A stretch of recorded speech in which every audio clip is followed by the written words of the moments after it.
Oh my goodness, episode 38. Can you believe this? We've already done 38 plus hours of podcast together. And today is no different. Today is episode 38 with Stacey Weiland, also known as AKA Stacey Stardust. She is a Las Vegas magician who is a producer. She does fire eating. She's just an intense artist in general. I'm excited to have her on today. Just going to go check on her to find out where she's at, and then I'll come right back to you guys.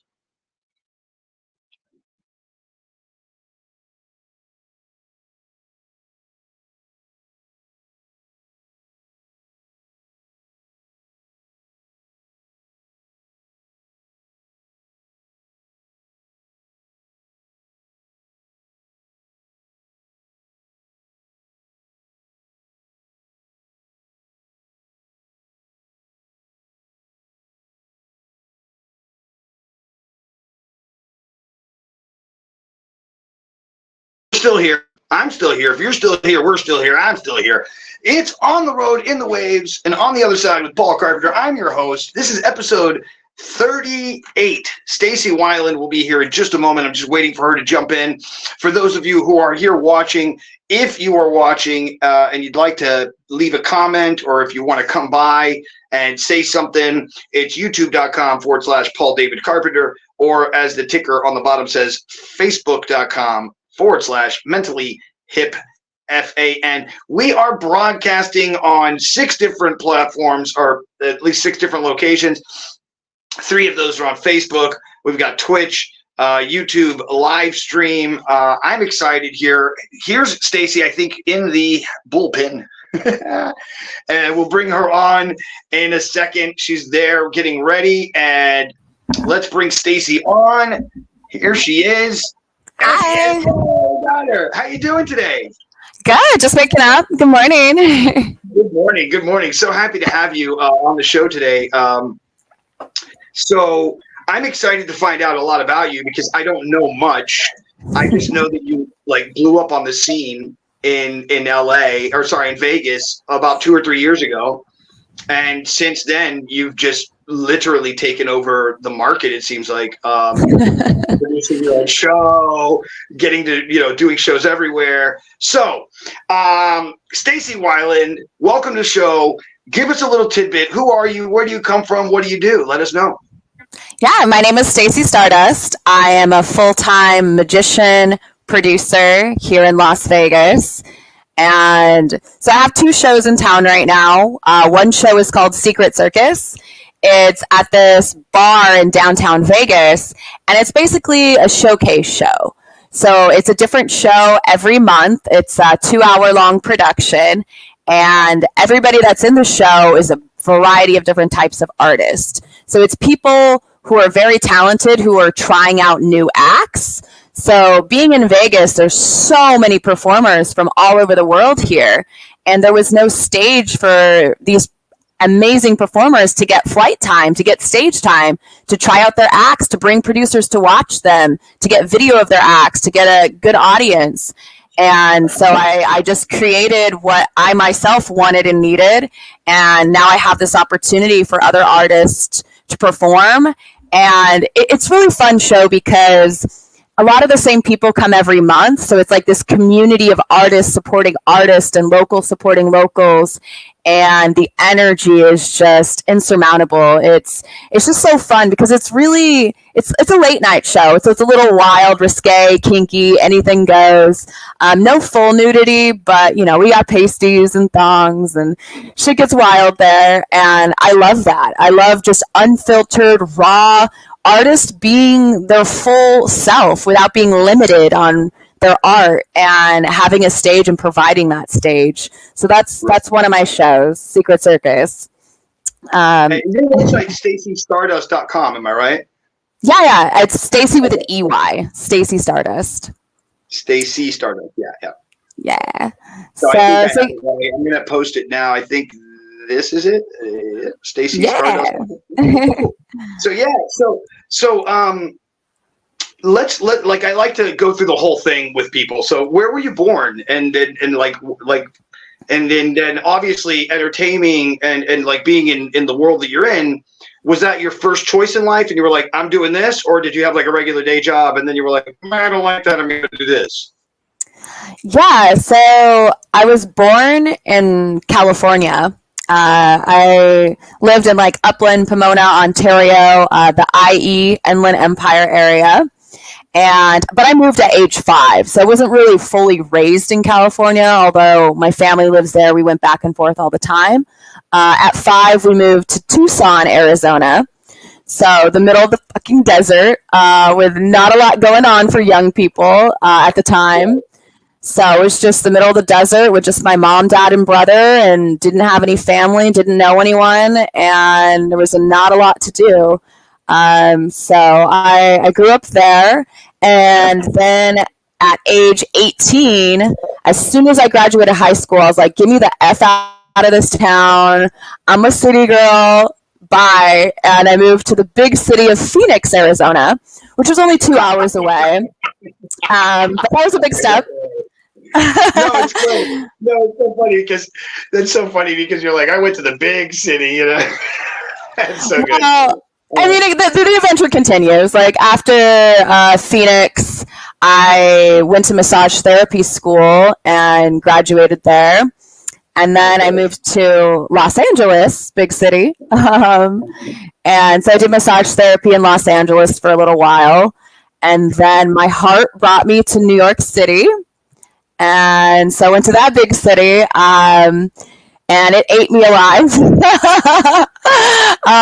Again, I went there for a boy. I had no family, no friends, sold everything, moved across the country to have a new life, explore. And then I came to Vegas on vacation. And oh my God, I fell in love. Like I had been to Vegas like for a friend's 21st birthday and was like, woo, Vegas, whatever.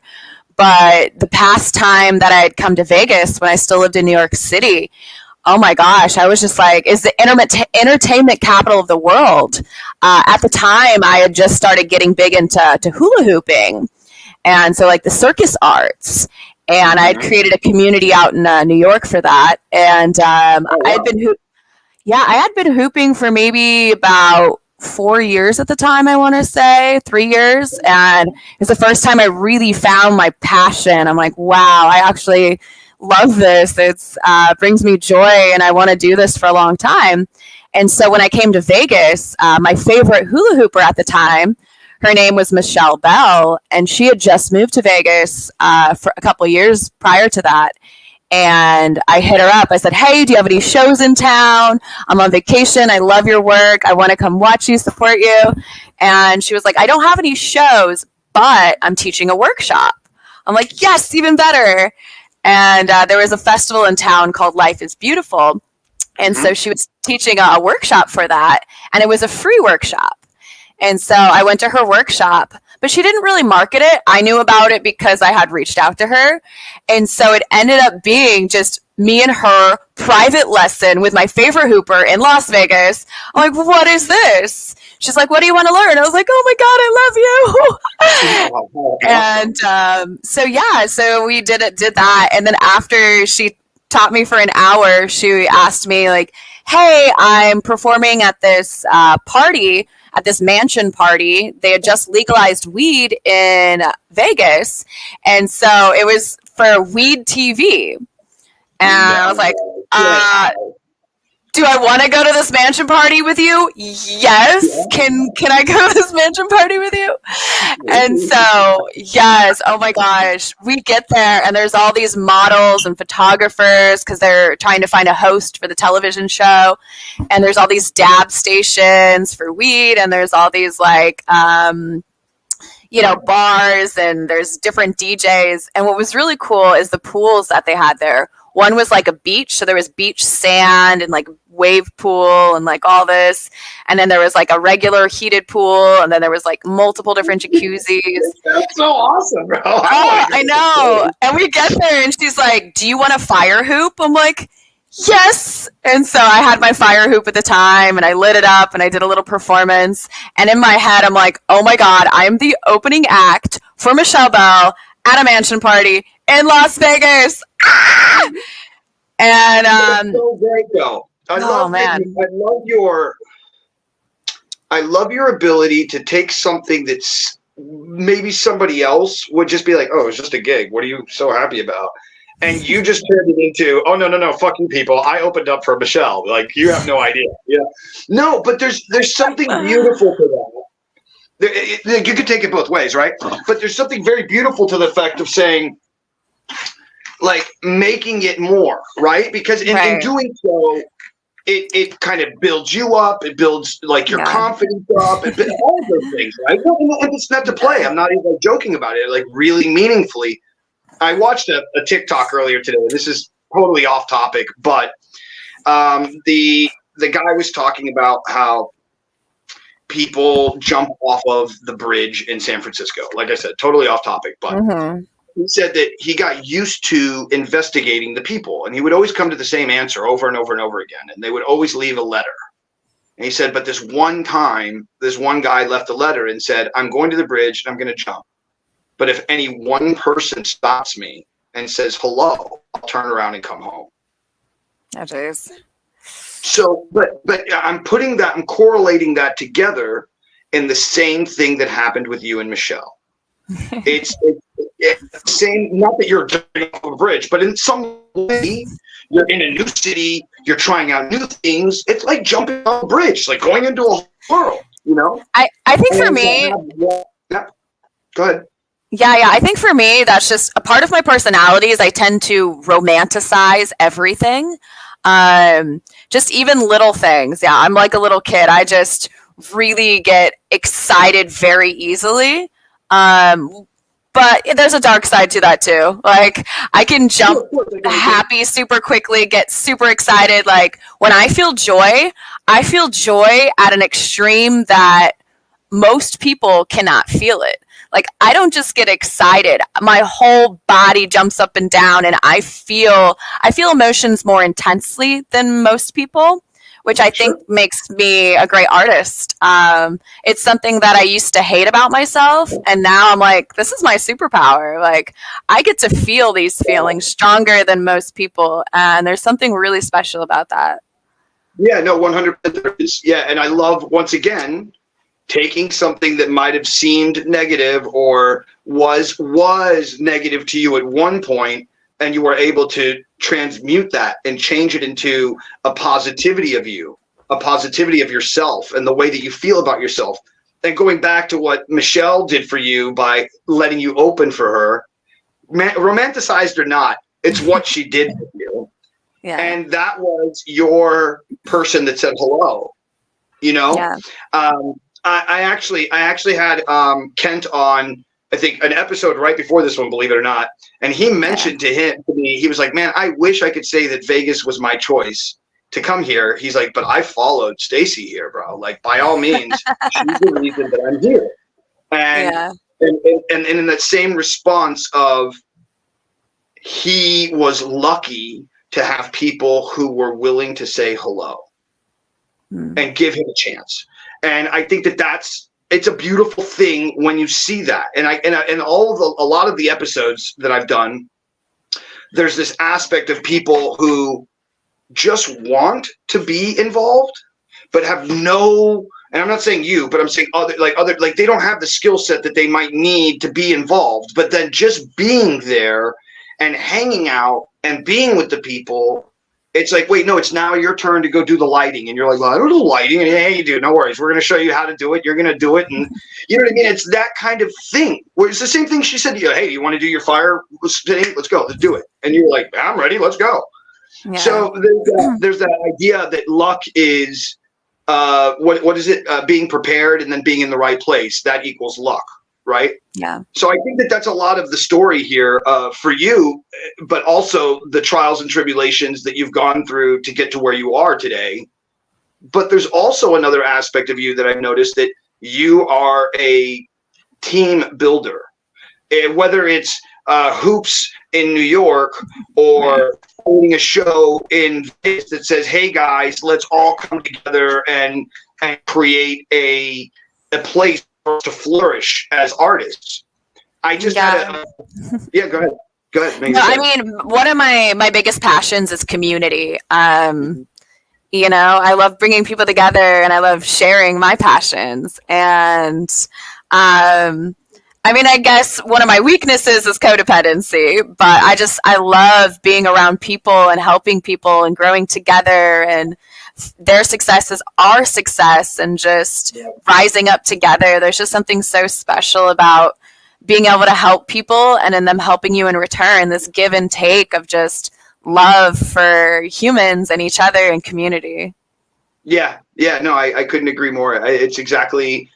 I was having a conversation with this other guest a couple days ago. His name's Pat Sloan, and he's a musician, and he's just been given this awesome opportunity to have like 4 days a week at this coffee shop and be able to build all of these different communities, like a comedy and maybe like a open mic night, and then a night where they pick somebody to come up from the open mic and all of that. So like a way to kind of grow as an artist, and that's like what you've done.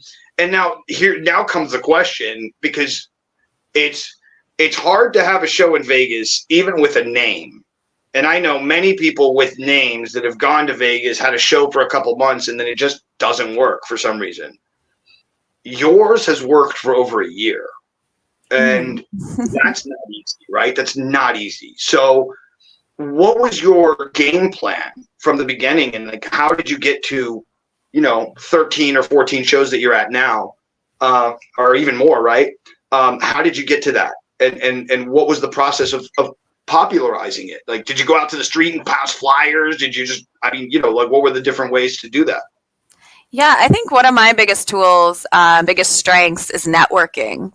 So when I first moved to Vegas, I was a hula hooper at the time, and there was no flow community out here. And so just like I did in New York, I created a community. I made a Facebook event page. I really went out of my way to go to events where there might be hoopers, and asked if anybody knew any hoopers in town, and just went out of my way to find and create and cultivate the community that I wanted and was looking for. And so it grew from just a hula hoop meetup to a circus meetup, because I also love juggling, and I was playing around a little bit with Diablo and contact juggling and pass juggling and all that. Yoga, maybe like acro yoga. Acro yoga, yes, that was a big one too. And so I cultivated a once a week circus meetup in the park, and so it kept growing and growing. And so my community is my circus people. That's my family. And so the same people that you call on to ask to come to the show.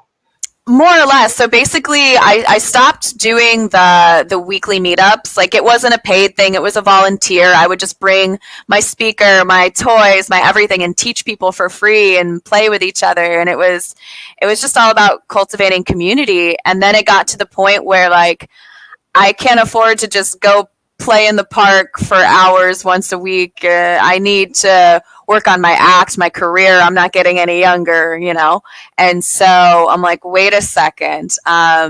Basically, I had an opportunity that came up. And before I created my show, I was headlining a comedy show. So I was at this really, really, really ghetto nightclub called The Patio.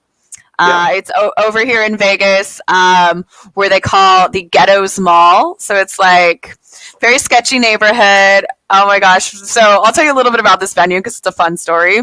So the venue is called The Patio, but it's indoors. They don't have an actual patio. And you get in there, and the first thing they ask you is, do you have any weapons on you? Yeah. And then they pat you down, and then they use a metal detector, and then they let you in. They don't, it's America, but they don't really know a lot of English there. It's mostly, they just speak Spanish. And you can't bring in anything, and water is $5 with a credit card. They charge you to use your credit card. And So there's the stage, right? And on the stage, they have a giant drum set that they can't move. So it's like this cluttered looking stage that you perform on. But it gets better than that because the stage is over here. In between the audience and the stage, there's a giant dance floor with disco balls and lights. They can't change the lighting at all. They won't move the seats forward to the stage. So either you perform on the stage with all the stuff on it, way far away from the audience, or you perform on the dance floor with disco lights all around you. And they didn't really market the show at all. So basically, when I first, it was great. It was a great place to be bad. Like honestly, it was a great place to really get my chops in there to get flight time because they didn't really market it. So basically, the only other people in the audience were the other comedians. So here I am calling them all up on stage to be my volunteers, and they're like, but oh my gosh. So I did that for about 6 months, and it was once a week. So I got to be able to get good quickly, or at least get confident enough in what I was doing. If I remember, you were also doing street. You were also performing in Fremont. Yes. So the guy who contacted. Sorry, were you doing day shift or night shift? I only did Fremont just like a little bit here and there. There was nothing consistent about it. Honestly, I pretty much hated it. Fremont Street is like a battleground. It was like, if you can make it as a street performer on Fremont Street, you can make it anywhere in the world as a street performer. Because on Fremont Street, it got way worse after the pandemic because they closed off like half the circles. But basically, you have a tiny ass little circle. It's a 2-hour time slot. You have to play the lottery system the day before to try to win a time slot. And it's just, it's brutal. So everybody's just like wanting those spots and fighting over it. It's chaotic. But not only is that, but actual Fremont Street, the casinos blast music as loud as they can. There's a giant LED panel above your head that plays a show every half hour with a zip line flying over your head. And then there's also people handing out flyers. Here's my show. Here's my show. Here's my show. And then there's all the other like street performers, and people go down there. There's like, sexy showgirls and bunnies and like people with just like pasties on, all sorts of wild ish. And so to be able to get their attention when they're and hold it and get them to give you a decent amount of money afterwards, it is wild. It's wild. There's only in the magic category at night, there's only 2 magicians that I would say have any weight in their salt, right? And that would be Chris Randall, who's a phenomenal street performer, also a phenomenal magician, and has won 1 million awards and yada yada yada. Performed at the Magic Castle, so on and so forth. Mm-hmm. And then the other one, I'm going to forget his name. Oh, and I don't want to do this. He's an Asian performer. He's phenomenal. Does Lemon. Robert? Who? Robert? I don't know. What's his last name? No, I don't know if it's Robert. But anyway, it doesn't really matter. But he's phenomenal, and I'm good friends with him. I saw him just recently when I was in Vegas. Man, I can't believe I'm forgetting his name. But he's phenomenal. Does a lot of TikTok videos as well. Super entertainer. Super entertainer. And then after that, there's not really another. You would say Chris Benz. I don't know if you ever saw Chris Benz perform on Fremont, but he has a show, I think, somewhere at near the Lux. Where's the what's it called? The big circle wheel where people sit inside and go around in the circle. Link Promenade.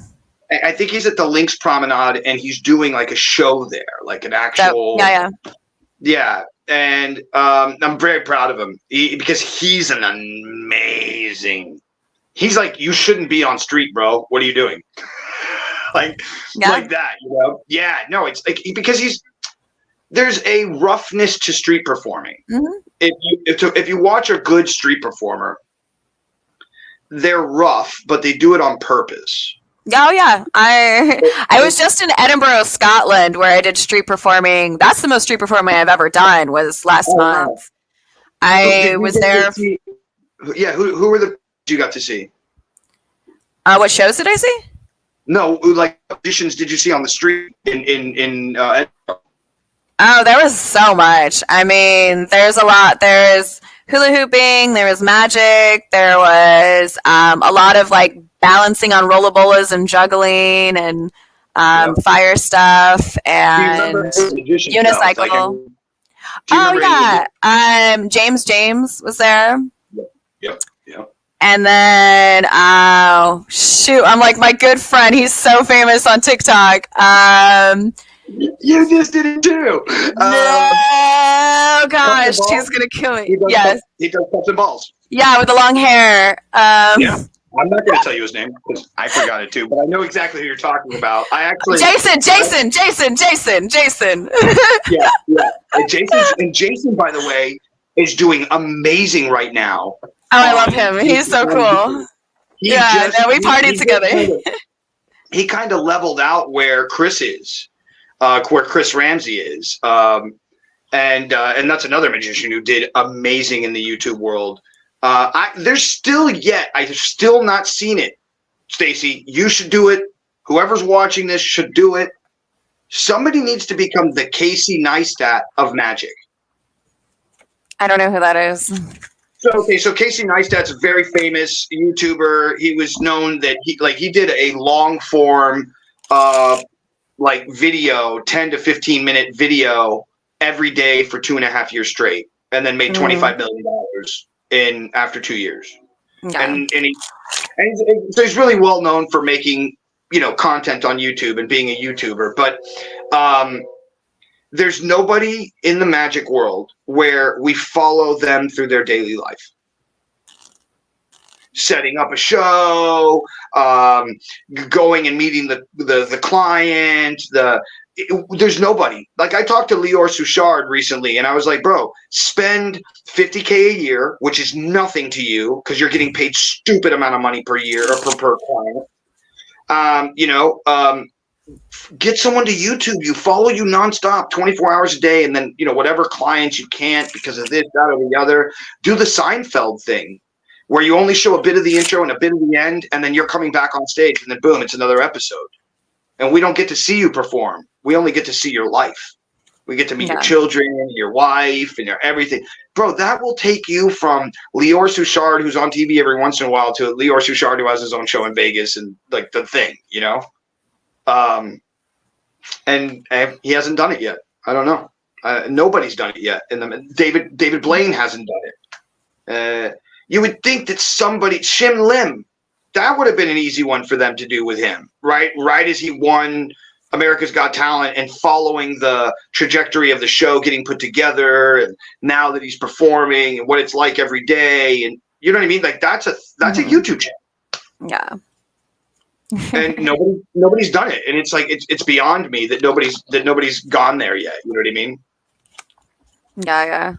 No, I just started getting back into doing. I was really consistent with Instagram for the longest time, and I just kind of fell off the bandwagon with producing 2 shows and close-up gigs and traveling the world and all that stuff. But now I'm starting getting back into content creating again, so I'm excited for that.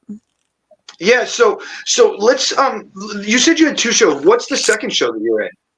Yeah, so I'm not stuck on the name. This is only the second production of my new show, but it's currently called Circus Spectacular. Okay. And so this one, it's basically on the Strip. It's like Las Vegas Boulevard and Sahara. It's right at the corner there. And it's called the Ahern Hotel. It's a brand new multi-million-dollar hotel showroom. It's absolutely beautiful. There's a view of the Strip through the showroom. It's got all, the LED panels with face on it. It's so gorgeous. Wow. And so this is my second production there. So this one, it's basically my professional show. So I have my showcase show where people try out new stuff and it's fun and wild and late night. This is my professional show. This show, I do my fire act. This show has people from Cirque du Soleil, people, some of the top people And this is kind of my next step into my solo show. So Okay. next summer, I plan to go on tour. I'm going to be traveling with my solo show. And so me and my good friend, Legia Way, she'd be a good person to interview too. So she's one of the very few female jugglers. And she's also 6 foot tall. She's a comedian. She's amazing. We did, yeah, she was in Edinburgh, Scotland too. And so we're putting together a duo show because there's not a lot of female magicians, not a lot of female jugglers, not a lot of female duo power shows. And so we're creating that, and we're both fire eaters. So my next show is going to be on Sunday. So yeah, it's at the Ahern Hotel in Las Vegas, just off the Strip at 8:30. So it's going to be me. I'm doing fire eating. I'm doing magic. And I'm doing, big stage illusions. Legia is also my assistant. And also, she's going to do her comedy juggling act. She has a contortion act. She does a straitjacket escape. And then there's 2 other performers in this show. One, her name is Kayla. She just created a brand new ladder act. So she climbs on this ladder, does contortion, does hand balancing. Yeah, she's a circus performer. She's wild. So it's the old school ladder act where they go up, they come down, they slide through, they come down. That's that whole motion. I wouldn't say old school. It's very modern and sexy and like. But yeah, she's using the ladder to manipulate her body and contort. That's an old vaudeville routine that she's now making her own by doing a bunch of other stuff. That's what I meant to say. I wasn't saying that it's a bad routine at all. No. So funny that you mention it because we were talking about different types of performances that can and cannot be on stage or that have been on stage. And I was like, yeah, I've never seen anybody do stilt walking on stage as an act. Fun, okay. Right? I go, but you could take that just by that statement alone and totally make a stilt walking act right now. Right. So easily. And you could easily do some really cool stuff on America's Got Talent. You could do stilt walking puppetry where you're like a stilt walker, really tall, and like a big, small version of you. You could go on and on and on with so many things you could do. And I go, but I've never seen it. And I go, but I have seen a ladder. And so, because we mentioned that. And so it's funny that's been brought up and that she's bringing it out again. Yeah, I've never seen anyone else do ladder. Yeah, but creating a new version of it is cool. I've always seen ladder as being done as a bit where the person will take the ladder and they'll climb on it and get to the top. Then they'll slide down. It looks like they're sliding down on one side, and then they'll climb through one of the holes and climb back up. And it's like that's but it's also, don't get me wrong. None of it's easy, and it's super cool.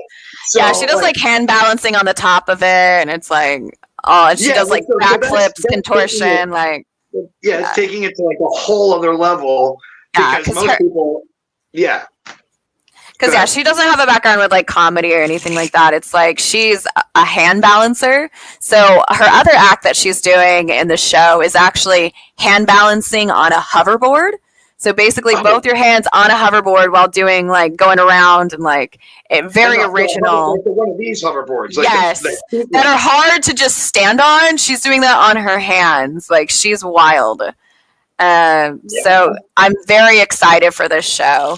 So, and then basically there's Kayla, Legia, me, and so, and Michelle Bell, Full Circle. Michelle Bell. Wait, that is the best, Stacey. Yes, is in my production. So I'm just like, holy ish. My dreams are coming true. So now I'm producing a show and I'm bringing in my favorite hooper. So she's doing a hula hoop act, of course, and she's also she's a multi-talented performer. She's doing a dragon staff LED roll across the body, crazy-ish as well. So I'm so excited. So it's called Circus Spectacular, brand new show here in Vegas. Right now it's all female cast, but we do switch it out a little bit, but it's more of core of, me and Gia being these female up and comers, and it's a comedy show with fire. There's very few fire shows in Vegas because the regulations here are crazy. So to have like a sexy fire eating duo act is such a rare thing to see, and I'm really hoping a lot of people come support this and that this really takes off. Yeah, I'm sure it will.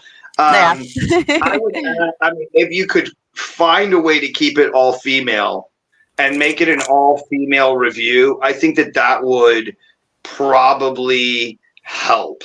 And then I could easily see that then getting picked up by possibly a cruise ship, maybe not fire, but possibly a cruise ship and doing a show, or even traveling, connecting with the people who do The Illusionist. Connecting with them and saying, look, here's my production. This is what we've done. We've already done whatever amount of months. It's going really well. Pick us up so you can tour us. Yeah, I think that's going to happen. I mean, eventually, if anybody's watching this and you're an investor or no investors, tell them what's up. Tell them about Stacey Stardust. Stacey Stardust, you got to go there to get in touch with her. Okay, so I love asking this question. I didn't ask you earlier, but what was your first magic trick, or your first? No, let's go first. Who was your first magic?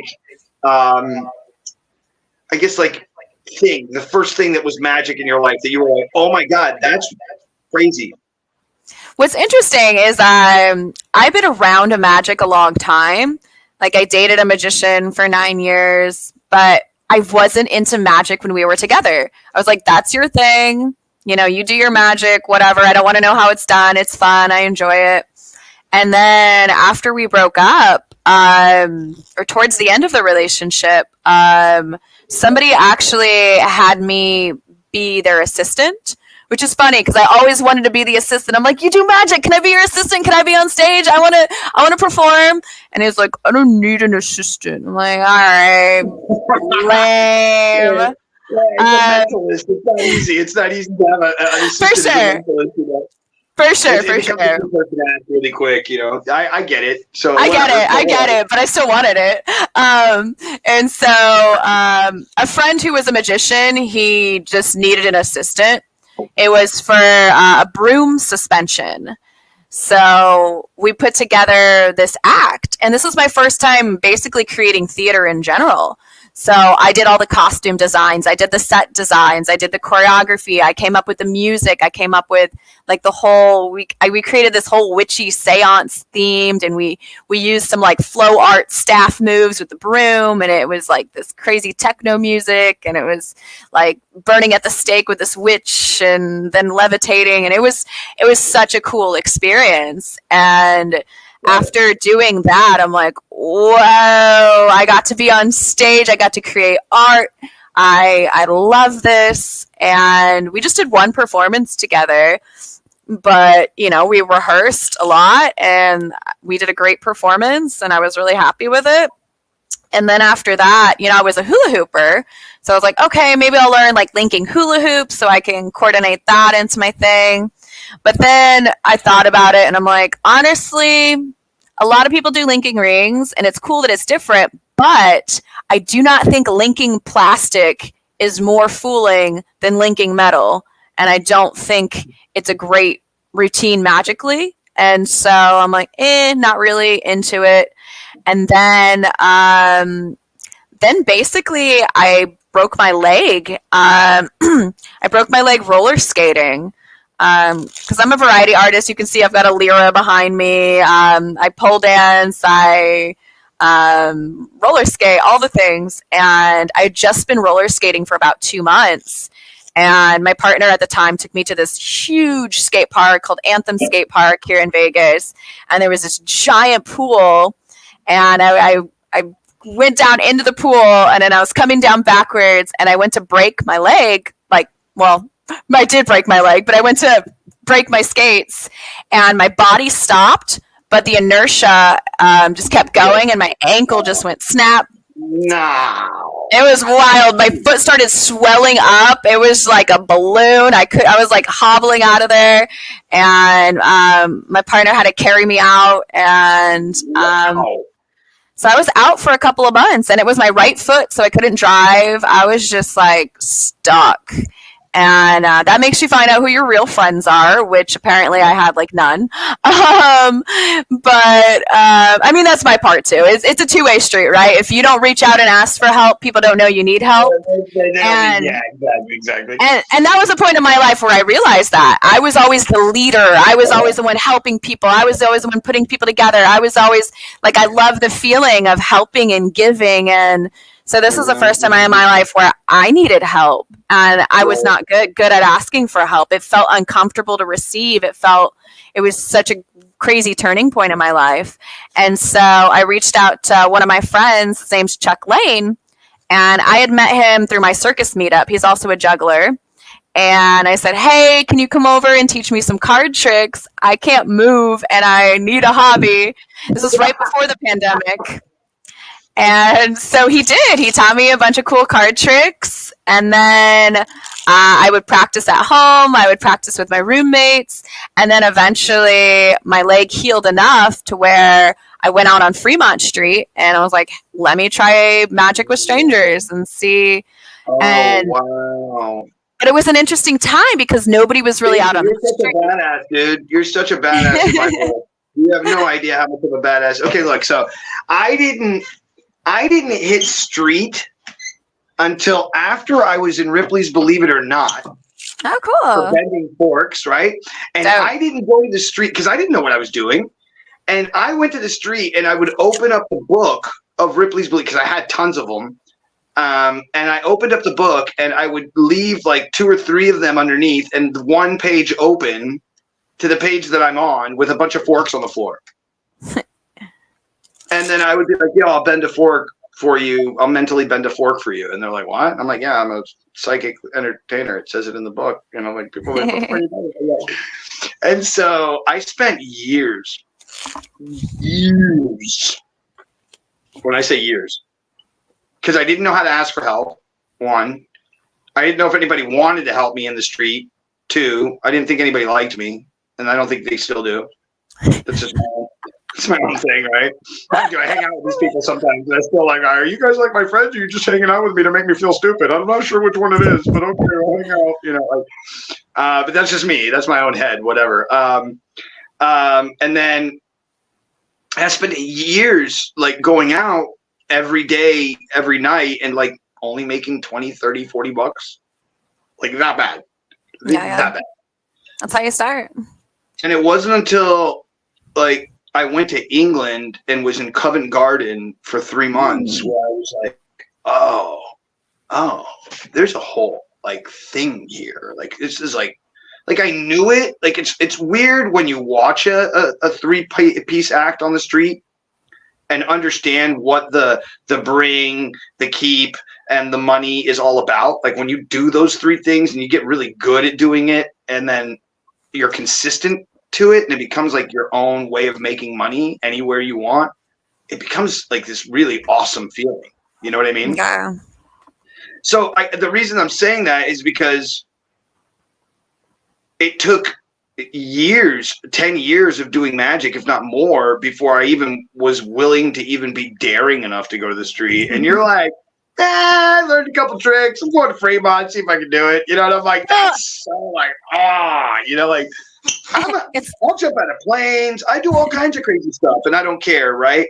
But it's like, I don't know. Maybe I have like a like this hardcore, like, maybe now I have like a hardcore respect for street artists in a way that it's like, because I've become one, and I understand what it's like, and I know what it's like to go to like Times Square without a microphone, without a speaker, and gather 200 people. Wow. You know, and that's not easy. Like Alon New, who's in Vegas, who I just had on. So he was on. He was in New York at the time, and I was like, "Yo, I'm going to show you what street looks like." And I did a show for him, just because I wanted to show him what street performing feels like and looks like, because he had never seen that, in that way.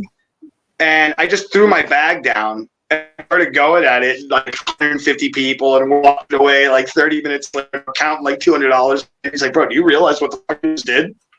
He's like, do you realize what the fuck that just was? And I was like, that's my life, bro. I do that on a daily. That's dope. Yeah, because it's like, once you understand the psychology of street, and you have a cockiness to you, because it takes cockiness to do it, which is the thing that I'm applauding you for. Like, you're just like, I don't give a fuck. Yeah, you really don't. And there's something beautiful about that. And that's why I'm mentioning it to you. I'm like, whoa, how impressive is it to not care? Yeah. Like, what a superpower that is. You know what I mean? Like, that's if you think about it, if you think about it this way, they're strangers. They don't know you. You don't even have to give them your real name. You never have to see them again. So it's just like, but yeah, no, it was rough when I first started because, so there's pros and cons to being a young, pretty female.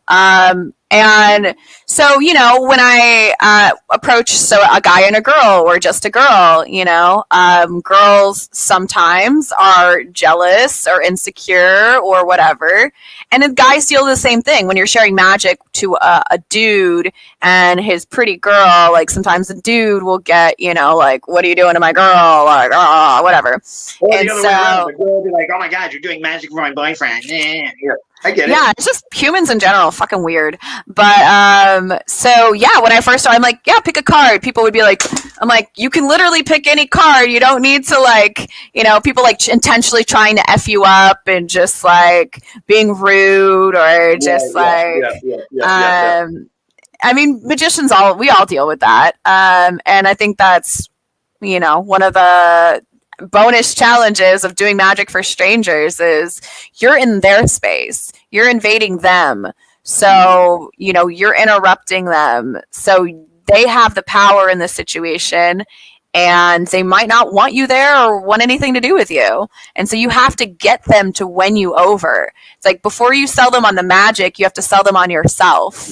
And it's just, I've learned so much just people skills from approaching people with magic, because there's so many great books about how to win friends and influence people, and just how to talk to strangers, and so before you even get into the magic, you have to make them like you. You have to go into it being like, ask them about themselves, be interested in them, show them that you think they're fun and you enjoy them, and they're like, okay, all right, what do you have? Show me something.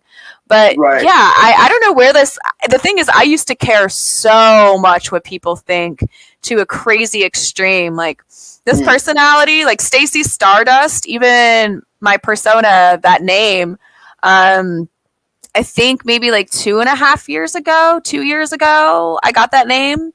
And I only went full time 2 years ago. But I got into magic only 4 years ago, which is crazy to think about. But before I got into magic, before I broke my leg, I was just a completely different person. I had been in a codependent relationship for like a third of my life. I didn't know who I was. I had no confidence. Wow. And, everybody has their addiction. And I realized that my addiction was codependency. And so being in a relationship was stopping me from finding my own confidence, from finding my own worth, from finding my own validation, from all of that. And now I just have all of that inside me. It's like, I don't need somebody to tell me I'm pretty. I don't need somebody to say I love you. I can tell myself I love you. But yeah, I just really don't give a F anymore. I'm crazy. I'm excited to, yeah. Yeah, no, what you're like, you are so much more than you could ever imagine because of the world. No, and I mean, like, we live in a really, really tough world right now, right? And there's a lot of people that are out there that are not Stacey in any way, shape, or form. I think they're much more scared. They're much more worried about what's going to happen or where they're going to go or how they're going to do, or all of these things are going through their mind. And there's a part of you that is so like very powerful. It's a very powerful journey that you're on, that you're getting to share with people, and that you're sharing today, believe it or not, because people, there's women who follow me, who watch, who are right now, I'm sure of it, they're saying to themselves, holy crap, this woman is a powerhouse. And I say that because there's so much of your journey at a young age. You're not that old, right? You're only 34. 28, 34. You're 34 years old. So you're super young. You're super young in life. You've been a magician for only 2 years. You're pulling off, like, even just that right now with the thumb kick out and catching a card. You're pulling off stuff that takes other people years to learn. But it's not those things that I'm applauding right now. I'm applauding the fact of your growth in the last 3-4 years, whatever it is that you got out of the relationship, and that you have created this. I don't want to call her a persona. I don't want to say Stacey Stardust is a persona, because it's not. It's just a character that you're playing. It's a version of me that's always been there that I've buried. It's like I was always afraid to shine. I was always afraid to be loud. I was always afraid to be myself. And so I plan on legally changing my name, because it's like who I've meant to be. It's like I don't feel like I'm putting on a character. I don't feel like this is my stage name. I feel like this is who I've always been, who I've been hiding, and now it feels like, coming out as a lesbian. It's like, this is who I've always been, but now here I am. Stacey Stardust is who I've always been, but now I'm embracing it. Yeah, and that's even more powerful, than a character that you put on, Right. Right. Yeah, that's really intense. That's like, have you seen the whole thing where Jim Carrey was going off a couple of years ago, where he's like, I'm nothing and we're nothing, and Jim Carrey's not a person or a thing. It's just a mask, if you will, that I was putting on for that time. Yeah. And this is like a kind of an opposite of that. It's almost like I had this mask on, which made me afraid, which made me not want to be this, which made me not want to do that. And then I took off this mask and I found this amazing, beautiful, awesome creature that's willing and ready to go and roar and scream and yell and let's go, That's a powerful journey you're on, my dear. There's other women who would have gone from a codependent relationship and immediately jumped into another codependent relationship in another country or in another town, traveled. I traveled once before, so I guess I could travel again. Or maybe I'll go back home. And I'm not saying I haven't been there, but I'm currently single and I'm recovering. But we all are addicts to something. No. Listen. Any way you look at it, the way that you're looking at it now is the growth, right? So you could pick and choose. Oh, well, that wasn't right, and I didn't do this correctly on step 4 to 5, and whatever. Yeah, well, sure, I don't care. What I care about is this amazing transition.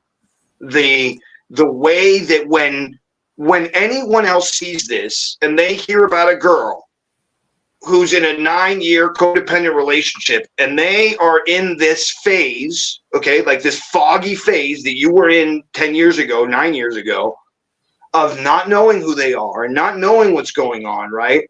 And even a snippet of this gets cut off, or whatever it is, even if it's whatever, even if it's not this thing, but the idea comes across where someone was codependent and went from codependent to producing. Independent. And independent. No, but independent, but producing, creating a massive juxtaposition of where you were to where you are today. And again, that idea of someone along the way saying hello, someone along the way helping you out. Someone like you had the one person who did the magic show with you, and you were like, that first experience like blossomed this flower of imagination, of art and whatever inside of you, which is Stacey's, call it, breeding ground, right? The Stardust explosion of the Big Bang of Stacey Stardust, and that universe that gets created there, and all the things that you are. That's so powerful to somebody who is in that place today and doesn't feel it is an attainable goal. Yeah. So my journey right now is kind of, we talk about our purpose or what we want to do in life and all that. And right now, like, obviously I love what I do. I'm so grateful to be able to do what I do. But my biggest thing that I want to give back is, sharing my mental health journey and helping other people's heal. And, I suffer with what's called borderline personality disorder, which isn't very much talked about and is very much stigmatized. And I talked a little bit in the beginning about how, like, when I get excited, I like vibrate. I see that in you too. You definitely have that energy of like passion, and passion is powerful. Passion is love. It's one of the strongest emotions that we have as a human, but it can also break us. If you have love for the wrong person or love for the wrong thing and you give it your all and it doesn't love you back, and it can just destroy you. And so just basically, I feel like you have to hit your rock bottom to be able to really heal. And I feel like that's happened to me more recently. Like, I lost my mother right before I started my first show. And, my brother is a heroin addict and my father was a narcissist, and I was just codependent my whole life. And, I just kept chasing the same things. And, it just gets to the point where it's like, I can't live like this anymore. Like, I hate life. And so being able to come out of this and heal. Like, I used to self-harm like crazy. Like, I used to rip out my hair. It's called trichotillomania. And, cut myself and all of that. And so to be able to come out to the other side, and, people see me now and they're like, oh, she's just this bundle of joy. Oh, she's just pretty. Oh, just everything comes to her. Oh, these shows must have just been given to her. Oh, these venues must have just been given to her. Oh, this, like, people like to like try to bring me down and be like, oh, you've never experienced anything. I don't have rich parents. My mom's dead. My brother's a heroin addict. Yes, I'm pretty now, but I've not. Like, honestly, I think I'm fucking gorgeous right now. I get told it all the time. That was not always the case. I used to have no hair. I used to be in a really dark place. So to be here with glitter and smile, like, to be able to have this now, like, you can come out of anything. And the biggest thing, I think, is like allowing yourself to feel your emotions. That's the biggest thing. Just keep jumping to relationship, just keep jumping to food, just keep jumping to sex, just keep jumping to whatever addiction you have, heroin, weed. Like, I mean, I think weed's good in moderation. That's another story. But I'm smoking a joint right now. Sorry. Yeah, exactly. But I think to truly like get to where you can completely be yourself, not give a fuck what anybody thinks, you have to be able to stop numbing those emotions and ask yourself, like, why do I feel like I need a snack right now? I'm not hungry. Why am I craving a snack? Where is this uncomfortable feeling coming from? And a lot of times we'll sit down to work and we'll all of a sudden have to go to the bathroom. I don't really have to go to the bathroom, but I was just about to start my work, and now all of a sudden I need to take a little break, or I need to whatever. And so sitting with those uncomfortable feelings and figuring out where they come from and just feeling them and just getting yourself in the darkest place you've ever been and sitting with those raw emotions is the only way to heal our trauma. And so I've been doing that. I've been doing the work, and it's been the most painful experience I've ever been through. But there's a light at the end. So just feeling those emotions and not jumping to the drug. What's that? Yeah, I said, well, that's obvious. I said, the light at the end is obvious. Look at you. That's obvious. Here's a Magyar, he just threw a comment and he says, rock bottom is a solid foundation to build from. It is the building from that and reinforcing the levels out of that space so that when you do fall again, you only get down so far. I love that. Yeah. It's so true. It's like once you've been down that deep, that dark, like you never want to go there again, and you know how to get out of it if you've gotten out of it once. It's wild. Mm-hmm. Yeah. The thing is, when I got into magic, there's no stability. I don't have a 9-to-5 job. It's like I don't have somebody to fall back on. I don't, my dad doesn't have money. He's like my only family member, and I don't have a boyfriend. I don't have rich friends. This has been, yeah.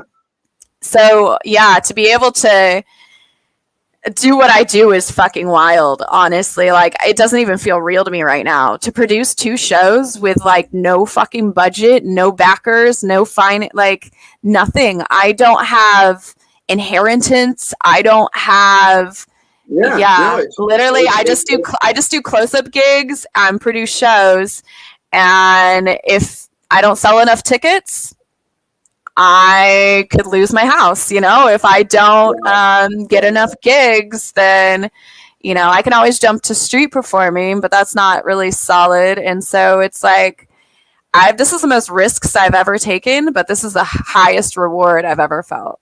Well, right. But I mean, isn't that like, I think that's like every, self-help guru's thing. They'll say to you, it doesn't matter if it's great or perfect.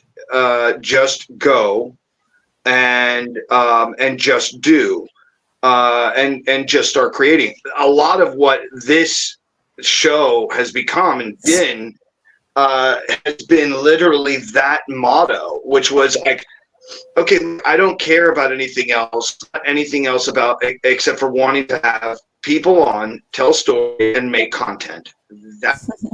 And I don't care if the background doesn't really matter to me. If I have AI technology now, they can just take the background of you and me and chairs, and we can put each other in a studio, and we can reproduce the video again and with a budget behind it. Let's go, dude. I don't care. That's fine. I love it. I'm serious though. Like on some level, that's what I'm not even joking. And it's not about whether the background is good or the lighting is good, or none of that fucking matters. What matters is the story that's being told, that's being heard. I think a lot of the times when people watch a podcast, they're not actually watching the 2 people talk for the hour and a half. They're doing their own thing. They're cleaning around their house. Yeah. Well, I know it for a fact. I do it. And I know other people that do it. They might be driving in a car for a long period of time. They're definitely not watching you and me on a screen waving our hands around, or you flipping a card or whatever. It's the last thing they're doing. So it's really the conversation is really what it comes down to when you're watching a podcast or listening to a podcast. It comes down to, what am I getting out of it? And so a lot of the times my questions are all about leading to the things that we talked about with you. And my big thing, my big want for you to share with others, and I kind of brought it up before when I said, when you were in that fog, and was there a person? Was there a moment? Was there what was your, call it, kernel of popcorn? I think I lost you there for a second. You'll come back in a sec. No worries. No, you're good. No, don't stress. You're good. I'm not worried about it. It happens. Okay. Yeah. So Jay William came back and he says, I'll be 3 years clean this month. Congratulations, That's so my beautiful. friend. I'm so happy for you. 100% happy for you with that. And then he says to you, congratulations on your progress and success. Keep being magical and keep shining. And I want to throw out a big, huge shout out to J. M. William Magyar for hanging out and watching the show, and thank you. Let me really quickly, I'll do it real quick because Yeah. this could be the moment to do it. Ladies and gentlemen, this is Paul Carpenter, and this is On the Road and in the Waves, and on the other side with me, I'm your host, and today is episode 38, and this is Stacey Weiland, also known as Stacey Stardust. It's kind of funny that I put both names, by the way, at the top of the show, because it has it like if I kick everything out, right, it says the name of the show at the bottom. And it says both of your names, AKA. So it's kind of cool that that's there because I don't do that. I haven't done that for anybody else. There's no reason why I wouldn't have just used your first name, right? But for some reason, I don't almost consider you Stacey Weiland. And then here's my dumb question: any connection to the singer? No. Stone Temple Pilots, no. So it's interesting. Until more recently, I used to hate when people used my legal last name. I'm like, that's not me. Please don't associate with that. Like, I never gave you permission to use that name. Yes, you know that because legally I had to put it on Facebook, but like, it's not me. That's just what I was given at birth. That's not what I chose. That's not... But talked to somebody more recently, and they're like, no, you should really embrace your name because it is where you came from, and because that's your lineage, and because just because you associate it with mental health issues and trauma and abuse, you know, you can change the name, you can change its meaning, and change all of that. And it's important to know where you came from. But I still don't like it. Still don't like being called it. I love the mentality that the person gave you. You don't have to like it. You have to change it. And that's it. And there's nothing more to it. It's like, it's still there and it exists. Right. There's lots of things in your life that are still there that exist that you've already changed your mind about that are still there living. That you might not like. You can't run from your past. Right, you can't run from your past. You can only, I think there's two things you can do. You can manage your past in some way, but I always say that there's a difference between ruminating and reminiscing, right? If you're ruminating, you're just sitting there mulling it over and over, crying about it. But if you're reminiscing, you're only looking at that moment for half a second, and it's a moment that you talk about for half a second with friends. Remember that time we were in Vegas and we had that thing? Oh, it was great, wasn't it? Yeah, that's reminiscing. Whereas, oh man, remember how last week we were supposed to? Oh my God, right? And it's 3 days later and we're still talking about that same thing. You know, a year later and we're still talking about, you know, and so then going back because I don't think you answered it for me. What was your trigger point that changed things for you? And was it a person, or was it a book, or was it a saying, or what was your I call it a pivotal moment, like, and it can happen anywhere, right? So I think the first pivotal point was turning 30. You know, that's a point in our life where we all do a mental check-in, and at 30 I was with a guy for 9 years who was not ready to marry me, who we fought all the time, and I wanted to get married and have kids, and I was 30 and I'm like feeling very stagnant and just not happy with life. And so it was at that point to where my birthday was coming up and I was just checking in. I was like, why am I staying in this relationship? We fight all the time. He can't be happy either. You know, why are we staying in this? Why are we? And I also felt like I wasn't allowing myself to grow because we lived together and we worked together.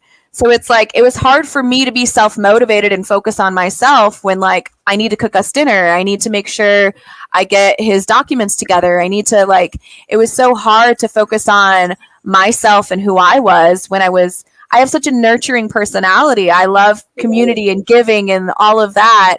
And so when I'm in a relationship, all of that comes out, and I just want to give. And it also just fills my self-worth and it makes me feel good to give. And like, I want to do a good job and I want to make the other person happy and just all of that. And so I knew that being in a relationship, and I'd never been single. I literally jumped from relationship to relationship my whole life, and I had never been alone. I had never experienced that. And so my birthday coming up, I'm like, holy ish, I need to be alone. I need to figure out who I am. And this is not where I want to be in my life at this age. And there's so much more to life, and I need to figure it out. So getting out of that codependency relationship after turning 30, and then my leg breaking too, was a pivotal point. It's like, holy ish, I'm not this strong person anymore. I need help. I need people to be there for me. Wow, that's awesome. What a great, like, man, almost like, you know, kind of happy you guys were not having a good relationship and shit sucked for a minute for you. Sorry, but, you know, very happy that you were able to recognize, once again, Stacey, a lot of what you've done unknowingly on some level is something that a lot of people don't do. It takes them so much longer than it took you. It was hard because, like, after 9 years, his family's my family. Like, I felt closer with his mom than I felt with my mom. Like, I would talk to them all the time. It was my biggest support system. Like I said, my dad was a narcissist. So to have a family that I felt unconditional love and to be a part of that, and we spent every holiday together. It was just such a beautiful. It was a good thing. Listen, on one level, you had an amazing relationship at one point that was really good, that was wholesome, and it was beautiful, and it was what you needed at the time. Of course, I wouldn't change it. Right? Yeah, no, of course not. And I'm not asking you to in any way, shape, or form. It was exactly what you needed for the time. It was almost as though the universe was in some way cradling you because you still needed to be cradled. And in a moment that you decided to make a decision for the universe was still there for you in these moments of saying hello, as we mentioned, you know, as we said at the beginning of this whole thing, and to tie it all together. But it doesn't come without you wanting the change. It doesn't come without you being in the space. It doesn't come without you being ready for the moment. And so, all of those things are progressional things, right? Yeah, so that was one of the hardest things I ever did in my life, was to basically give up everybody who loved me and be alone.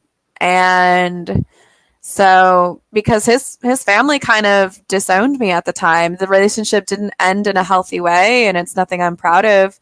But, you know, it was like I had to cut ties. And so I went from, you know, we lived in a house together. We had 4 cats together. We had our whole families together. We did everything together. He was my best friend. Listen, you're a married woman. What do you want to say to that? If you've been in a monogamous relationship for 9 years, that's marriage as far as I'm concerned. I don't care what that people say. Of course. The government wasn't involved, which I agree with. But. And then again, so that's not easy, right? And then also being away and so young and having it happen so young. Man, again, I'm proud of you. Every step of the way, you have really done your best to be the best you can be. So like I'm super on your camp saying rah rah rah, you know. So that was the turning point. One of the first turning points was turning 30, getting out of that relationship and figuring out who I was, and then breaking my leg, having to ask for help, ask for support. That was a big step in growth for me as well. And then right before I opened my show, my mom died, which was another pivotal point. It's like, holy ish, I don't have a best friend. I don't have a mom. I don't have a partner. Like, I've never felt more alone in my entire life. Right. And so, you know, and just creating community and growing, I just didn't allow it to stop me. I just made myself stronger. I'm like, you know, so many people after their parents die or after they get out of a relationship, they'll jump to alcohol or, you know, drugs or self-harm And I did the opposite. I'm like, I'm going to feel everything.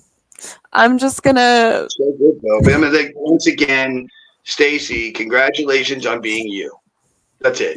You know, like, congratulations on being a badass, on being a person who is so open to being honest and real, like you are right now, willing to cry and share that moment with us and me, right? But more so than that, it's like I keep saying it to you.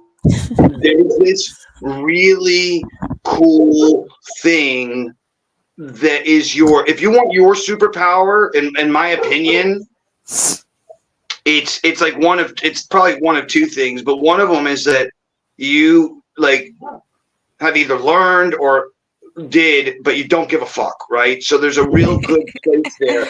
Yeah, and also, granted, there's a level of not giving a fuck and where you're going to give a fuck, right? Yeah. But at the same time, you're willing to stretch that boundary for yourself, and that a lot of people don't want to do. So that's a superpower in and of itself. And I'm sure, and that's why I come back to asking, like, okay, so now we know what your superpowers are, and that's like not giving a fuck, and also being willing to truly feel emotions and go through them, and also not just let it go by, but think about the secondary thought for a moment and hold that and go, okay, so now why did I think this? Why did I racially profile this person in my mind? Instead of just racially profiling and throwing away. Or instead of being rude to somebody or you know what, I'm being serious, like, because a lot of us have these knee-jerk reactions. Like when I coach people and I'm in a group, one of the first things I do is I go, okay, everybody, from now on, from while we're in this group, you have to call me coach. And then I just stop and I don't say anything and I just wait for everybody. And then I go, okay, one of two things will happen. If I stay quiet long enough, someone will be like, okay, coach. Right? Because it's a very awkward moment. Like, what does he want me to do? All he said is that from now on, you have to call me coach, but he didn't ask me to call him coach. There's a real weird NLP thing I'm trying to create there. And that first part of it is that confusion. And the second part of it is the gut reaction you get when somebody else asks you to call them a coach. And there's a lot of reactions that happen. And one of them is, who are you to tell me what to do? Like, you know, even if you're here to teach me, why should I call you coach? We're not in sports. We're doing business. We're doing this, that, whatever. A million things can go through their minds.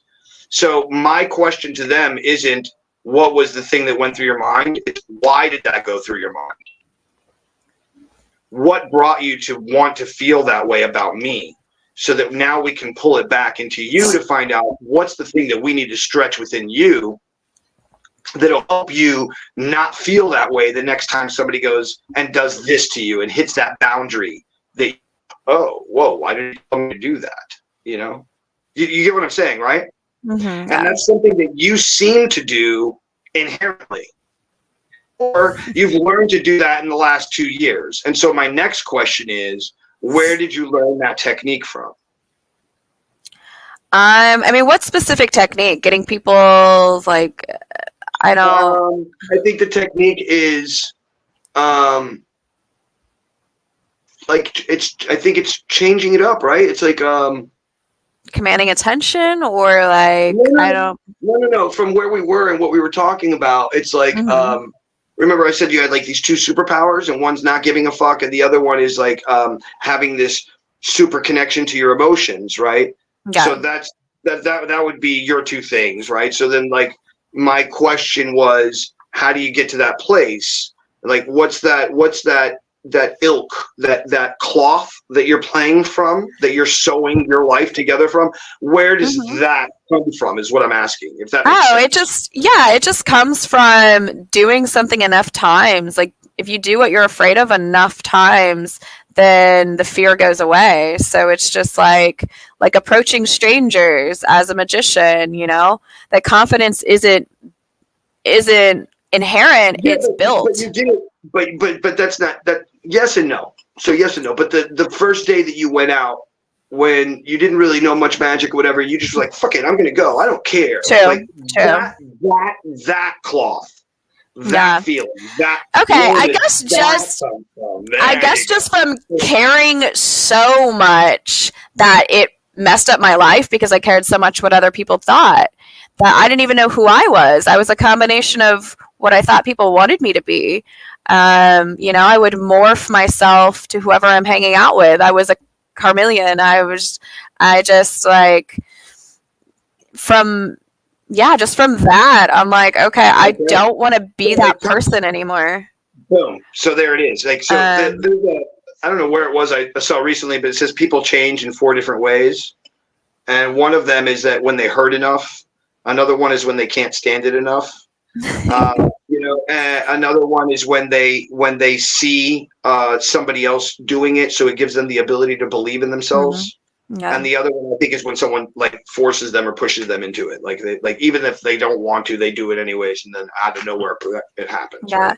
I mean, something just came into my head when you said that. So my mom, she passed recently, as I mentioned, but my mom was. I mean, she was an amazing woman. She did the best she could. I love her to death. But she had her own insecurities, as we all do.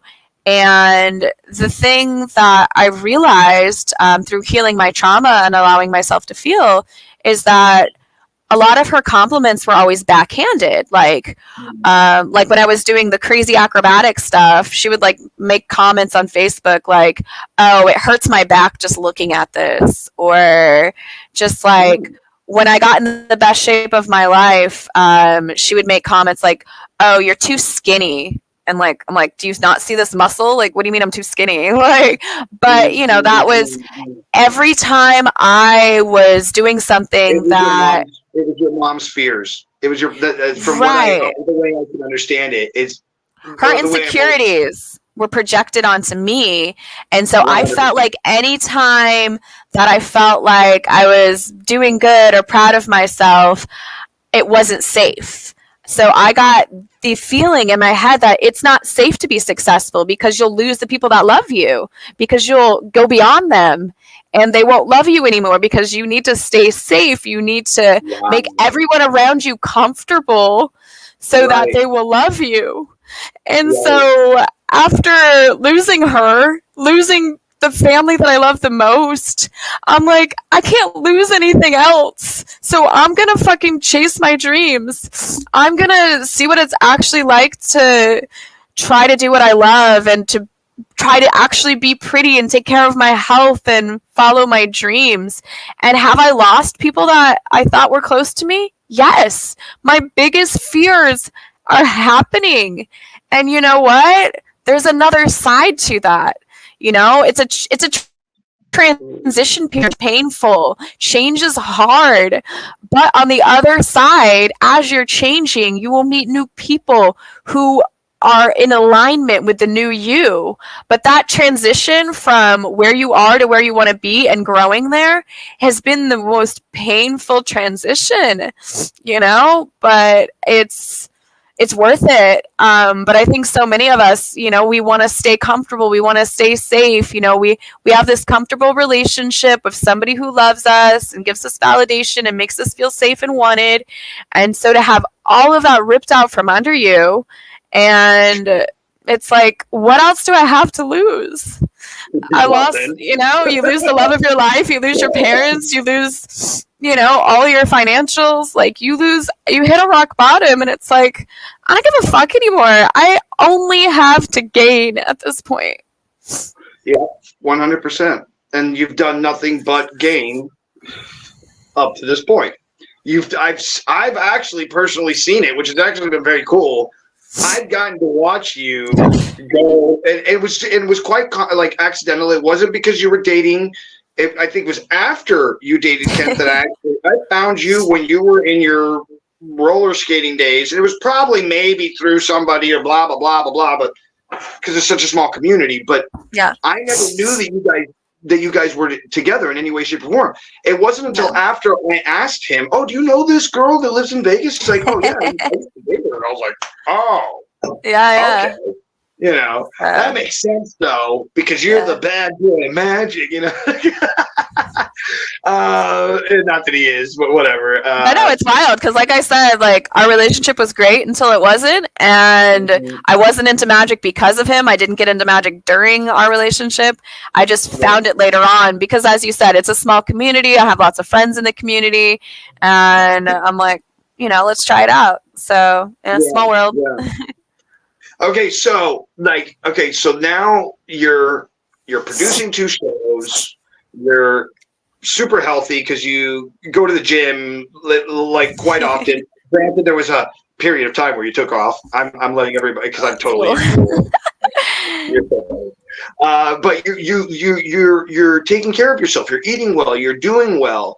But it goes to show once again that it's all about those small, like little tiny milestones that you're taking and doing for yourself to keep yourself motivated. And then what was the line that I heard also recently? It was from Michael J. Fox, and he says, gratitude can be sustained by, oh man, I don't want to mess this up. It's such a beautiful line. Do you want to look it up? Happiness can be sustained by consistent gratitude, or something to that effect. Yeah, that's great. Something to that idea. Yeah, where it was just this, because I mean he's there in pain, obviously, right?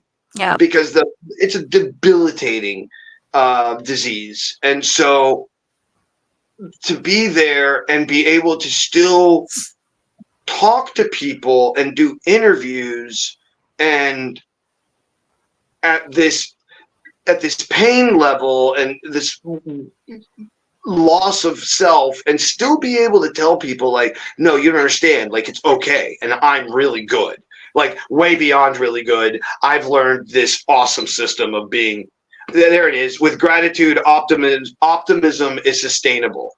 And that's what I was trying to say to you, because that's exactly what you've done. And like with gratitude, optimism is sustainable. So it's funny you say that. If you look right here, that says grateful. Yeah. So grateful right above my door. So every morning I look up and I see that sign, like grateful, gratitude. Yeah, and that's exactly what you've done. And I didn't even know that was there. It's kind of cool that I even kind of put it all together. It's what you've done, and that's the power of this story. That's the power of where you are, and the trajectory of where you're headed and what you're doing and where you're going with your career and all of it. And I know that for a fact, because we've had a bunch of viewers that stayed on and watched, and that only happens when people are super interesting. But yeah, I know gratitude is. No offense to anybody who wasn't here. They were just, it was the wrong time of day. This is a late show. People are able to watch. That's what it was. But yeah, no, I'm grateful for the dark times, because if those rock bottom dark times didn't happen, I wouldn't be in this position right now. So we have to take the good with the bad, and it's crazy. And another big thing I want to mention too is, like, you were talking about the gym and eating healthy and all of that. Because the thing is, we all have our vices, you know, video games, alcohol. We you know, everybody has an addiction to an extent, something they do to try to numb the inner turmoil, the hard feelings. And there's healthy ways to do it too. And so going to the gym has kind of been my healthy addiction. Because you can't just quit something cold turkey without replacing it with something else, or you'll just go back to the thing that you were doing before. You have to replace it. You have to do something. So when I have those negative feelings and all that, like, the gym has been my mental health savior. And as I mentioned before, you know, self-harm and stuff like that. When you're working out and you're actually gaining muscle and you feel those micro tears in your muscle, it's effing painful. Like, I grunt at the gym. I'm not there like, and 1 and 2 and 3. I'm not this kid. I'm like, people are like, is she like having it? No, people are like, is she moaning? Like, just like people get all excited when they see me at the gym. They're like, oh, Stacey's coming in. I'm like, leave me alone. But You should probably make TikToks. You should have a total TikTok thing where it's just you at the gym. I might. I might. People have requested. That's one thing. Listen, Stacey, my whole thing here in today's world is this, dude. It's like it doesn't matter. If you're going to be a character who is going to be a content creator in some way, shape, or form, bro, you best be making content all the day long. And if you can't, find somebody who will cheap. And I mean, all you need is 15 seconds. 15 seconds a day. Like, yeah. No, so no. I think I'm all about. So like right now, I'm at 38 episodes with you. Most of them. Thank you. Most of them have gone over an hour and a half. Some of them are at 3 or 4 hours. So if you just do the math at 1 hour a piece at 38 episodes. Wow. 38 hours of content already. Damn. Yeah, that's crazy. That's great. But here's the ticker. It's only been 38 days. So yeah, no, there's this really big thing that says like, and if I don't know if Jay William is still there, but if you want to look up this quote, it's from Tony Robbins, and he says people think they can do more in 10 years or in 1 year than they or in 10 years than they can do in one, or something to that effect.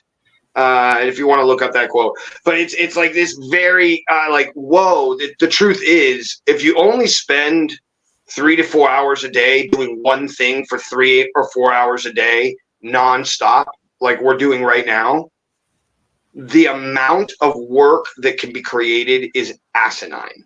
Oh, absolutely. Consistency is key. Consistency. That's all you need. All you need is consistency to be good at anything. And the crazy part is most people lack consistency. So if you're consistent at one thing, even if you just do it an hour a day, every day, you're going to be ahead of almost everybody, which is so wild. Humans are bad with discipline and bad with consistency, like straight down the line. And it's just wild to think about because it's like such an easy concept. But whatever our effed up minds like can't be consistent. I think what it comes down to is whoa, I'm dying. Everything's falling apart. What I think it comes down to is that we're stuck in a mentality of not being entrepreneurs. We're stuck in a mentality of being workers. Corporate America, for sure. That's a big part. Yeah, and we're only just now, like in the next probably 5 to 7, 10 years, coming to a place where none of us are going to have jobs. Like, I mean, the government just is so effed up. But there's only going to be jobs in entertainment.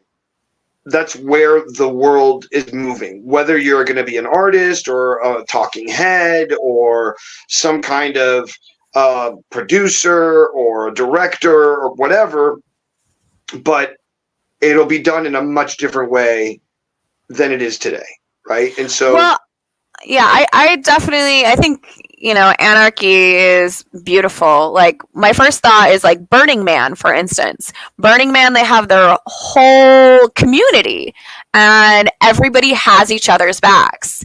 And I think that's how it should be in real life. It's like, and it kind of is in a way. Like, if you have a lot of friends, a lot of supporters, a lot of people who genuinely love you or believe in you or whatever, if something happens to you and you put up a GoFundMe, you have people who are going to be there for you, people who are going to support you.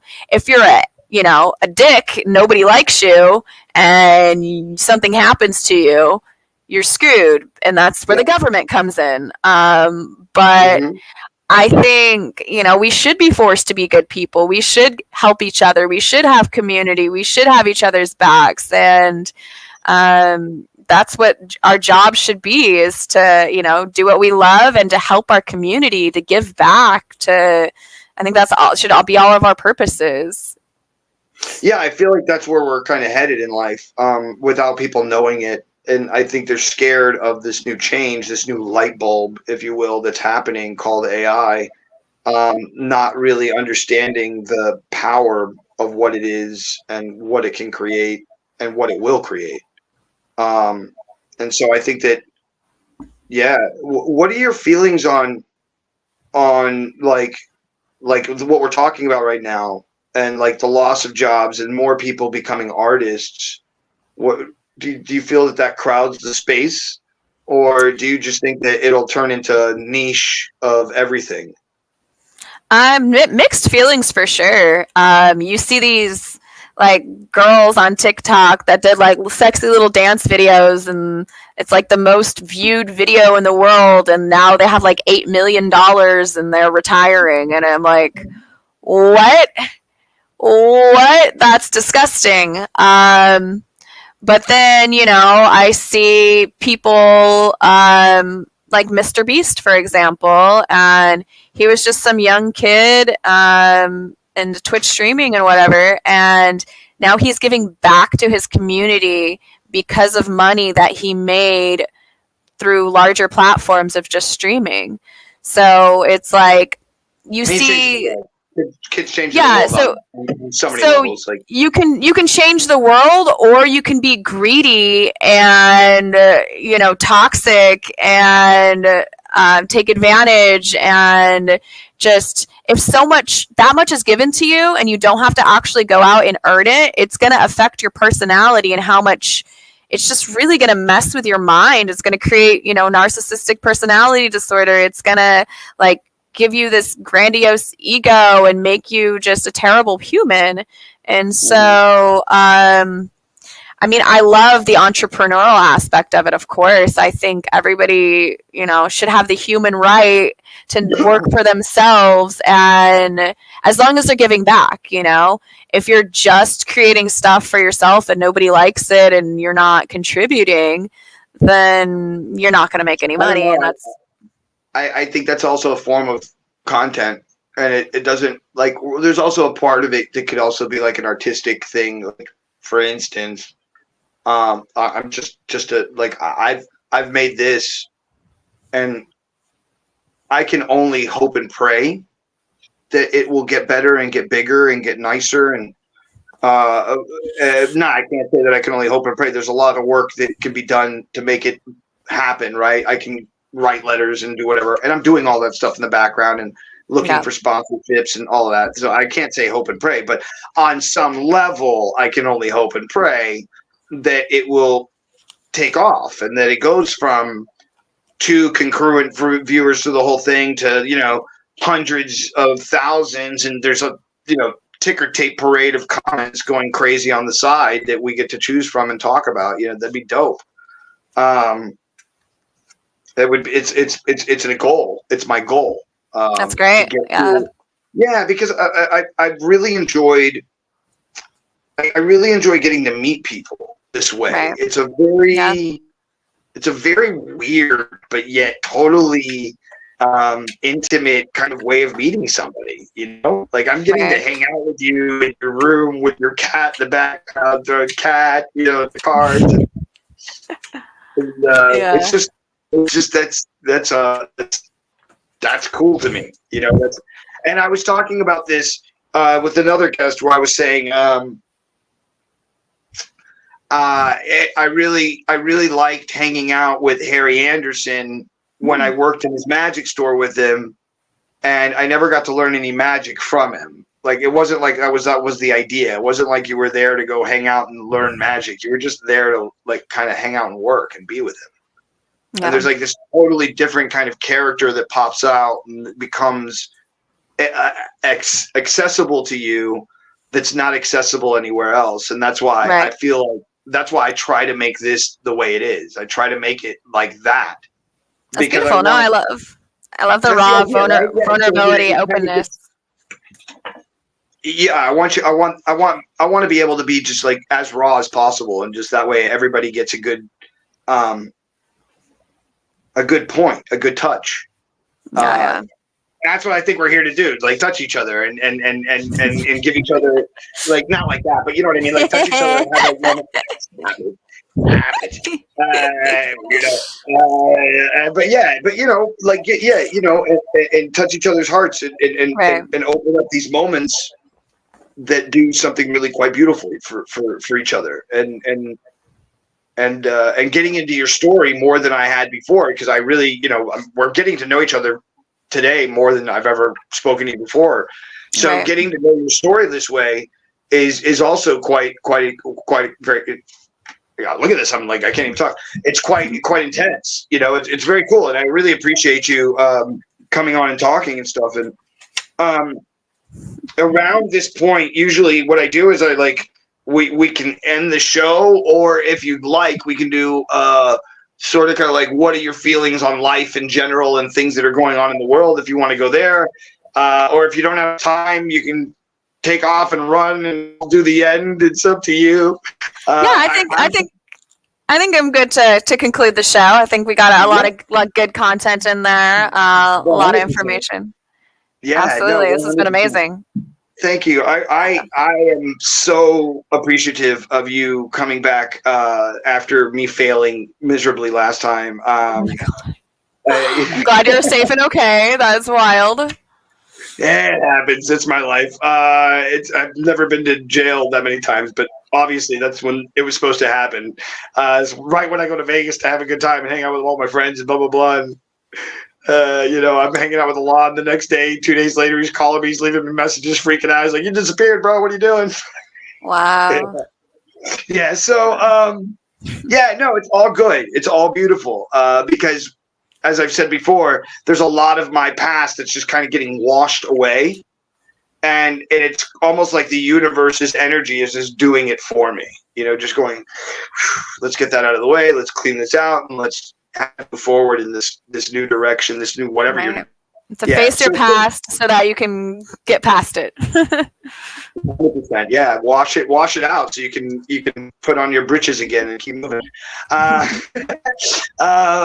So, my dear Stacey, if you would not mind, could you please tell people where they can find you and like media links, if you don't mind, really quickly, and I'll send you off and then. Yeah, cool. So my main platform right now is Instagram, and you can find me at Stacey Stardust, STACEY Stardust, and you can find my shows in Vegas. I have 2. One is called Secret Circus, which is at Secret Circus Vegas. And the other one is Circus Spectacular, at Circus Spectacular. Good luck with spelling it. And that's it. Awesome. Thank you, Stacey, so much for being here today. I truly appreciate you for your time and being raw and honest with everybody. You have no idea how much it's going to touch you, I promise you. So thank you so much. Really, thank you. Awesome. Thank you. Mwah. Bye. Bye. Oh my God. Do I say that at the end of every episode? Yes. Why? Because every episode, seriously, I mean it. Every episode, and if you haven't seen them all, go back. But every episode is like this amazing. How else do you describe it? Like getting to meet the person who's writing the book that you've gotten to already kind of see before you got there, and almost like a movie reel. Like that's what Instagram might be or something. You know what I mean? You only get little pieces. You're not getting to meet the person, but then getting to actually sit down and like ask them questions and dude, it's so good. Stacey Stardust, go check her out. What an amazing episode. What an amazing woman. I'm so proud of her. Honestly, I really am, dude. Like from the bottom of my heart, thank you so much for the story you've shared with us today. Because it's going to help someone, I promise you. There's people who watch this, and there's other people who will watch this who will be touched by this. So thank you for your time, my friends. My friends, please, please, please, please, please go out into the world, do something nice for somebody else. And if you can't, do something nice for yourself. It does start with you. Number 2, don't get caught up in all the crazy things, because if you do, then you end up a little poopy-to-poop. And number 3, if you would not mind, please, please, please, please, please, please, please, like, share, subscribe, send this out to somebody who wants to see it. From my heart to yours, I thank you, I love you, and I will see you all on the other side.